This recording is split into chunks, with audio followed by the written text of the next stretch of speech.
नमस्कार, आप देख रहे हैं हल्ला बोल टीवी। मैं हूं दीपक शर्मा और हमारे साथ हैं माले की बेहद प्रखर नेत्री और एमएलसी शशि यादव।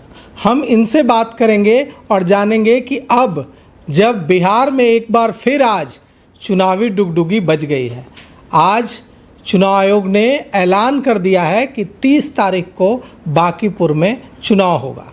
ऐसे में माले का क्या स्टैंड है जब जनता, पूरे बिहार की जनता उद्वेलित है बिलौटी को लेकर, नगर नौसा को लेकर, राजगीर कांड को लेकर। तो ऐसे में क्या माले वहाँ चुनौती देने की, बांकीपुर में चुनौती देने की कोई रणनीति बना रहा है? इस पर हम चर्चा करेंगे। देखिए, ये महागठबंधन, अभी तक हम लोग महागठबंधन से चुनाव लड़ते हैं, तो निश्चित तौर पर महागठबंधन इसको चुनौती देने के लिए रणनीति बना रहा है। और महागठबंधन से जो भी उम्मीदवार उतरेंगे, पूरे मजबूती के साथ इस विधानसभा में भाजपा को या भाजपा गठबंधन को मजबूती के साथ चुनौती दी जाएगी। बांकीपुर में अब 30 को मतदान है जी। ऐसे में अब महज जो है 28 दिनों का वक्त है चुनाव की तैयारियों का।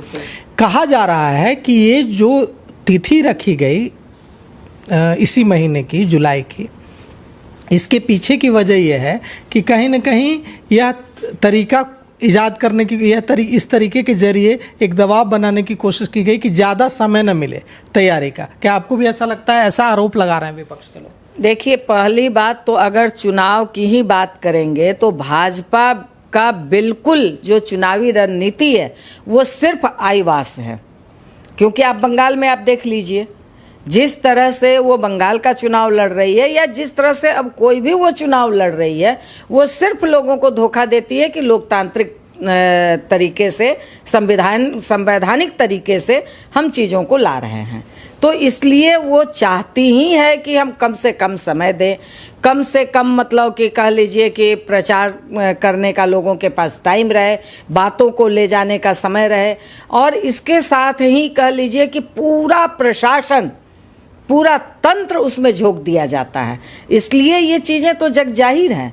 नहीं तो मतलब जिस तरह से वो एसआईआर कर रही है, जिस तरह से वो पूरी सेना को उतार रही है, पूरा तंत्र को कहिए चुनाव में झोंक दे रही है, तो 30 दिन 28 दिन का समय देना, वो ये कह लीजिए कि ये भी एक तरीका है। बिल्कुल, ये भी एक तरीका है कमजोर करने का। बिल्कुल बिल्कुल, ये उसके लिए एक आम बात है, ये कोई बड़ी बात नहीं है भाजपा के लिए। क्योंकि विपक्ष के लोग कह रहे हैं कि उनके पास मशीनरी है, उनके पास सिस्टम है, वो तो तैयारी कर लेंगे 28 दिनों में। 28 दिनों में हमारे पास तैयारी करने में दिक्कत आएगी। बिल्कुल सही बात है, क्योंकि जब आप देते हैं, नॉमिनेशन रहता है, प्रचार रहता है, किसी भी चीज़ों को आप ज़मीन पर ले जाने के लिए तो एक अच्छा खासा चुनाव का, क्योंकि उनके पास पैसे हैं, सब कुछ है, तो इसलिए वो चाहते हैं कि हम इसी ढंग से चुनाव को, बस नाम मात्र के लिए वो चुनाव चाहते हैं। तो बांकीपुर में भारतीय जनता पार्टी हार रही है इस बार। देखिए, निश्चित तौर पर चुनौती तो कड़ा मिलेगा। पिछली बार भी एक मजबूत चुनौती उसको मिली थी और इस बार भी कड़ा मुकाबला होगा। और हम लोग जो देख रहे हैं, शहर के अंदर लोग परेशान हैं, सारी चीज़ों से परेशान है। महंगाई अपना चरम पर है, उससे परेशान है। जिस तरह से शहर में अभी चले जाइए ना, पूरे बांकीपुर नरक बना हुआ है। थोड़ी सी बारिश पटना में होती है कि पूरा शहर नरक बन जाता है। तो वो तमाम सवाल है, तो इन सवालों से इस बार जनता तैयार है कि हम लोग सवाल पूछेंगे। कहा जा रहा है कि ये जो चुनाव है, पिछले चुनाव में यानी कि 2025 के विधानसभा चुनाव में एक नैरेटिव सेट करने की कोशिश की गई कि ठीक है, हमने जो किया सो किया, अगर हम नहीं आए तो बिहार में तथाकथित जंगल राज आ जाएगा। आप चुन लीजिए कि आपको क्या चुनना है। वो नैरेटिव चला, प्रचंड बहुमत मिला। अब जो बांकीपुर में जो चुनाव होने जा रहा है, वहाँ की जनता कह रही है कि इससे न सरकार गिरेगी, इससे न सरकार बनेगी। हम नाराज़ हैं भारतीय जनता पार्टी से, इसलिए हम अपने गुस्से का इजहार करना चाहते हैं। तो ये जो, लेकिन दिक्कत ये है कि विपक्ष जो है, जनता गुस्से में है, जनता गुस्से का इजहार करना चाहती है, विपक्ष उसको कैसे अपने साथ करे, ये एक बड़ी चुनौती है। इसमें आप लोग कैसे विफल हो रहे हैं? नहीं, देखिए, विपक्ष पहले भी मजबूती के साथ एक रूप हो करके हम लोगों ने चुनाव लड़ा है। ठीक है, कुछ ऊपर नीचे अलग बात है, मगर मजबूती के साथ 25 में भी हम लोगों ने चुनाव लड़ा है और इसमें भी या अन्य चुनाव भी आप देख लीजिए। अभी जो एमएलसी का चुनाव हुआ भोजपुर का, पूरे विपक्ष ने मजबूती के साथ चुनाव लड़ा और जीते भी। तो इसलिए वो सिर्फ ये बात नहीं है कि सरकार को क्या हार जीत से असर पड़ेगा कि नहीं पड़ेगा, मगर मुद्दा क्या हो रहा है लोगों के बीच में, जमीन में वो मुद्दे मतलब आक्रोश उनका क्या है, ये बड़ी बात होती है और वो चुनाव के माध्यम से रिफ्लेक्ट भी होता है अगर फेयर इलेक्शन हो तो। क्योंकि सरकार इनकी है, सत्ता इनकी है, यहीं पर नाक के नीचे, इनके नाक के नीचे ये चुनाव हो रहा है। अब चारों बगल से वो पूरा कब्जा करेंगे और जो करेंगे पूरी कोशिश है कि वो करेंगे। तो ऐसी स्थिति में अगर फेयर इलेक्शन होगा तो निश्चित तौर पर भाजपा हारेगी, बिल्कुल हारेगी। और अगर वो पूरा प्रशासन के दबंगई से चुनाव करेंगे तब तो उसका तो कोई बात नहीं है। अभी जो हम लोग देख रहे हैं कि बांकीपुर की कुछ गलियों में मैं घूमा, कुछ दिन गया, मैंने मूड समझने की कोशिश की। जो नाराज़गी है, जो गुस्सा है, वो कई चीज़ों को लेकर है। अभी हमारे जब मैं यहाँ आ रहा था तो कुछ लोगों ने मुझे जानकारी दी कि आशा की जो वर्कर्स हैं उनका बड़ा मुद्दा चल रहा है और आप उसको लीड कर रही हैं। वो क्या मुद्दा है? देखिए, आशा कार्यकर्ताओं का आप समझ सकते हैं इस सरकार से कितनी ज़बरदस्त नाराज़गी है। हेल्थ का कोई भी योजना नहीं है, स्कीम नहीं है जो कि आशा कार्यकर्ता ज़मीन पर नहीं ले जाती है। 52 से 56 तरह की स्कीम है और सारी की सारी आशा और फैसिलिटेटर ज़मीन पे उसको ले जाती हैं। मगर आपको आश्चर्य होगा कि 11 महीने से उनको पेमेंट नहीं मिला है। आप समझ 11 महीने से वेतन, 11 महीने से उसको पैसा नहीं मिला है। अब आप समझ लीजिए कि चाहे वो 2000 कमाए चाहे 4000 कमाए, जो जितना जिसको पेमेंट होता है उसी के हिसाब से उसका बजट चलता है। और 11 महीना से अगर किसी को पैसे नहीं मिलेंगे कैसे वो परिवार चलाएगी? स्थिति ये थी कि कई आशाओं ने रो रो करके फ़ोन किया कि हमारे पति विकलांग है और हमको मतलब अपने बच्चों को खिलाने तक के लिए पैसा नहीं है। अपने बच्चों का हम मतलब जो चांदी वजह है जो 11 महीनों से नहीं मिला है वेतन, वो इसके पीछे एक तो सरकार कह रही है कि खजाना खाली था, दूसरा कि हर साल सर वित्त मंत्री तो कह रहे हैं कि खजाना भरा हुआ है, मगर स्थिति तो यही है। दूसरी बात ये कहते हैं कि एसएनए स्पर्श वहाँ पोर्टल बन रहा है।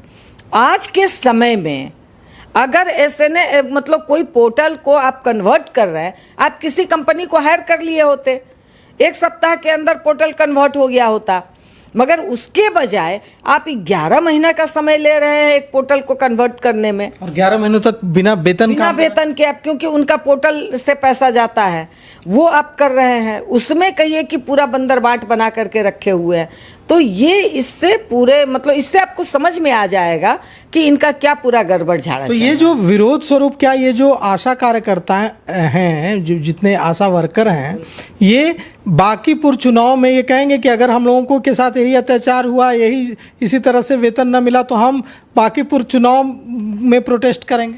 बिल्कुल, पिछली बार भी चुनाव के समय आशा बहनों ने प्रोटेस्ट किया था और इस बार भी आशा बहनें पूरे मजबूती के साथ हैं, क्योंकि उनको उनका जितना पारिश्रमिक वो करती हैं उस हिसाब से उनको पैसा नहीं मिलता। एक तरह से सरकार कहिए कि स्कीम वर्कर बहनों को बंधुआ मजदूर की तरह ट्रीट करती हैं।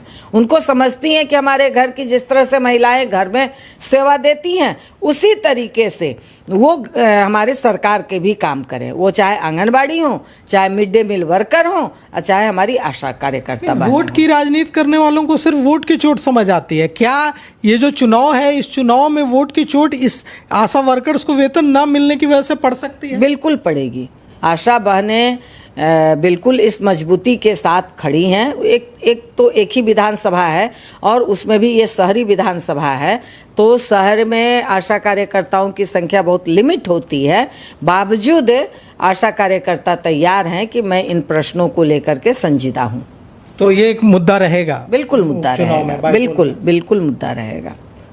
और क्या प्रोटेस्ट आशा वर्कर्स करने जा रही हैं? क्योंकि इससे ज़्यादा अमानवीय कुछ नहीं हो सकता कि 11 महीनों से किसी व्यक्ति को जो अपनी सेवा दे रहा हो उसे वेतन न दिया जाए। तो इतना जो अमानवीय रवैया है सरकार का, इसके खिलाफ अब क्या कदम उठाने जा रही हैं आशा वर्कर? ये आशा वर्कर 23 तारीख से कार्य बहिष्कार में हैं। वो अपने पीएससी पर बैठती हैं, नाराबाजी करती हैं। और आप समझ लीजिए कि पल्स पोलियो अभियान 28 से था 2 तक। हम लोगों ने इसका नारा दिया था कि हम पोलियो का बहिष्कार करें। हमारा 23 से बहिष्कार चल रहा है। अगर आप पेमेंट कर दिए होते तो हम बहिष्कार समाप्त कर लिए होते, मगर आपने पेमेंट नहीं किया। तो आप समझ लीजिए कि उन आशा कार्यकर्ताओं को आप पेमेंट भी नहीं दे रहे और ऊपर से धमकी दे रहे हैं कि तुमको केस कर देंगे, तुमको जेल भेज देंगे, स्पष्टीकरण निकाल रहे हैं। मगर वो बहादुर महिलाएं इन तमाम धमकियों को पीछे धकेल करके और वो एकदम तमाम प्रशासनिक अधिकारियों से मुकाबला कर रही हैं। ये बिहार के अंदर चल रहा है। और लोगों ने कहा कि नहीं करेंगे तो नहीं करेंगे पोलियो, क्योंकि हमारे बच्चे भूखे हैं। वो पूरा दबाव दे रहे थे कि चैन टूट जाएगा, पोलियो का जो चैन होता है। हम लोग भी नहीं चाहते कि वो चैन टूटे, क्योंकि बच्चे का सवाल है। मगर जब हमारे बच्चे भूखे हैं, हम करने की स्थिति में नहीं हैं, तो हम कैसे काम करेंगे? आप हमको पेमेंट दे दीजिए। तो आंदोलन के दबाव में 3 माह से, जैसे 11 सबसे बड़ी बात यह है कि तमाम विधायकों को, तमाम एमएलसीज को, तमाम मंत्रियों को तो वेतन मिल रहा है। तो आशा वर्कर्स को जो इतना, आप जैसा आप कह रही हैं कि सरकार का इतना इंपॉर्टेंट चेन है, तो सरकार उनका ख्याल क्यों नहीं रख रही? बिल्कुल। आप ये भी समझ लीजिए कि इस स्थिति में, जैसे अगर मान लीजिए पैसा आया, तो पहले तो जो प्रक्रिया थी, इसकी बहुत लंबी प्रक्रिया है। पहले था कि उनका अश्विन पोर्टल था, सीधे राज्य से पैसा चला जाता था। मगर ये केंद्र सरकार और राज्य सरकार दोनों डबल इंजन की सरकार है। पता नहीं क्या खिचड़ी पकाती रहती है। इसको इतना घुमावदार बना दिया है कि अब आशा को 4,000 रुपया लेने के लिए वो 4 जगह से घूमना पड़ेगा। एक तो उसका पेमेंट को आसान करने के बजाय घुमावदार बना दिया है। और ऐसी स्थिति में पैसा अगर आ गया, मान लीजिए पीएससी में, ट्रेजरी में, तो सबसे पहले तमाम अधिकारी पदाधिकारी ले लेंगे। प्रभारी जिनको लाख रुपया मिलता है उनका पेमेंट पहले हो जाएगा, और जो 4,000 लेती हैं उनका सबसे देर में लटका देंगे। तो ये जो उल्टा प्रोसेस है, इसके खिलाफ भी हम लोग लड़ रहे हैं कि आप कम से कम सबसे पहले अगर पैसा आता है तो आप पहले उनको पेमेंट कीजिए। कल मैं नगर नौसा गया था। वहाँ के लोगों ने बताया कि बच्चों ने, छात्र छात्राओं ने कॉलेज मांगा। कॉलेज के बदले उन्हें बर्बर तरीके से पीटा गया, पुलिस ने पीटा। और कई जो छात्राएं हैं, कुछ के नाम भी बताए उन लोगों ने, उनको जेल भेज दिया गया। तो ये जो अधिकार है, हमारा जो राष्ट्र है, हमारा देश जो है, इसमें बच्चों को अधिकार है, छात्र छात्राओं को अधिकार है कि हम कॉलेज मांगे। तो ये बर्बरता बच्चों पर हुई है नगर नौसा में। ये आप जान लीजिए कि डिग्री कॉलेज के सवालों को हम लोगों ने सदन में मजबूती से उठाया था कि हर प्रखंड में डिग्री कॉलेज होना चाहिए। और हम लोगों ने यह भी कहा कि जिस जगह पे वित्त रहित कॉलेज हैं, उनके पास पूरा इंफ्रास्ट्रक्चर है, आप उनको डिग्री कॉलेज में आप समाहित कर ले सकते हैं। और इस तरह से तमाम जगह पे एक सुचारू रूप से कॉलेज का संचालन होगा, जिससे कि हमारे बच्चे की बेहतरी के लिए वो अच्छा होगा। मगर सरकार तो अपने हिसाब से चलती है। अब आप समझ लीजिए कि कुछ जगह आपने कर दिया घोषणा, और इस स्थिति में नगर नौसा में भी मान लीजिए हुआ। तो डिग्री कॉलेज तो ऐसे जगह पे होना चाहिए ना जहां सबको सहूलियत हो। और इतनी ही दिक्कत है तो 2 बना दीजिए ना, क्या दिक्कत है? अगर ऐसा करना है अपवाद में, 2 दे दीजिए। कॉलेज ही तो मांग रहे हैं। अरे भाई 2 दे दीजिए, 4 दे दीजिए, मगर पहले एक भी तो बन जाए। सरकार की तो जो पोजीशन है, एक भी अगर बन जाए, अभी कहीं उस तरह से शुरू हुआ नहीं है, अभी घोषणा ही है। वो कब शुरू होगा और कब बन करके कंप्लीट होगा, तो इसका तो कोई माई बाप नहीं है इस सरकार में। ऐसी स्थिति में एक जगह जो आपने किया, तो यहाँ पे अपने राजनीति के तहत खींच करके आप ले जाएंगे अपने गांव में, ये कहाँ का उचित है? और इसके खिलाफ अगर कोई बोलेगा तो आप उसकी पिटाई करेंगे। हम लोगों ने देखा है कि किस तरह से पूरे महिलाओं की आपने ज़बरदस्त पिटाई की। हमारी बेटियों को जेल में आपने बंद कर दिया है, हमारे बच्चों को जेल में बंद कर दिया। यही बेटी पढ़ाओ बेटी बचाओ है। गृह जिला मुख्यमंत्री का, जो पूर्व मुख्यमंत्री का गृह जिला है, स्वास्थ्य मंत्री का गृह जिला है। और ऐसी स्थिति में आप इस तरह से मतलब प्रशासन को खुली छूट दे रखे।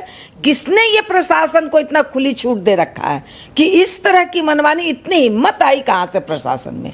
अगर कोई समस्या है, प्रशासन गई वहां पे, तो इस बर्बरता करेगी प्रशासन। वो लोग क्रिमिनल थे, वो लोग हमारे आपके परिवार के छात्र छात्रा बच्चे हैं कि वो हमारे घर के बच्चे हैं, इतनी बर्बरता का। तो ये बिल्कुल कहिए कि भाजपा सरकार की जो अन्य जगह जिस तरह से वो कर रही है, अन्य राज्यों में कर रही है, यहाँ सत्ता मिलते कह लीजिए बौखला गई है। पूरे प्रशासन को खुली छूट दे रखा है, प्रशासन को पूरा बर्बर बना दिया है उन्होंने। तो ये बर्बरता बिहार में तो नहीं चलने दिया जाएगा, ये तय मानिए। ठीक है, अगर कहीं हो भी जा रही है तो उसका जबरदस्त विरोध हो रहा है और पुलिस को पीछे भी हटना पड़ रहा है। तो ये बिहार में लोकतांत्रिक रहा है। हमारा बिहार सबसे पहले लोकतांत्रिक आंदोलन की शुरुआत बिहार की धरती से होता रहा है। इसलिए इस तरह की तानाशाही सरकार चलाना चाहेगी तो ये सरकार अब ज़्यादा दिन तक चलेगी नहीं। तो देखिए, एकदम सीधे सीधे चेतावनी माले के तरफ से शशि यादव ने दे दी है भारतीय जनता पार्टी की सरकार को कि ये बिहार है, यहाँ अगर ऐसी बर्बरता और ऐसा पुलिस राज, दमनकारी राज्य स्थापित करने की कोशिश की जाएगी तो इसके खिलाफ बिहार की जनता 5 साल इंतजार करने वाली कौम में से नहीं है। ये जनता सड़क पर उतरने में देर नहीं लगाती है। तो जो नगर नौसा में हुआ, जो बिहार शरीफ में हुआ, जो बिलौटी में हुआ, उन सब के खिलाफ जनता में जो गुस्सा है, क्या वो गुस्सा बांकीपुर में दिखेगा या विपक्ष अपनी कमजोरियों से फिर जनता के गुस्से के बावजूद अपने पक्ष में लामबंद करने में विफल रहेगा? यह तो बांकीपुर का जो चुनाव परिणाम आएगा 3 तारीख को, वो उससे पता चलेगा। फिलहाल इस खबर में इतना ही। आगे की खबरों के लिए देखते रहिए हल्ला बोल टीवी। शुक्रिया।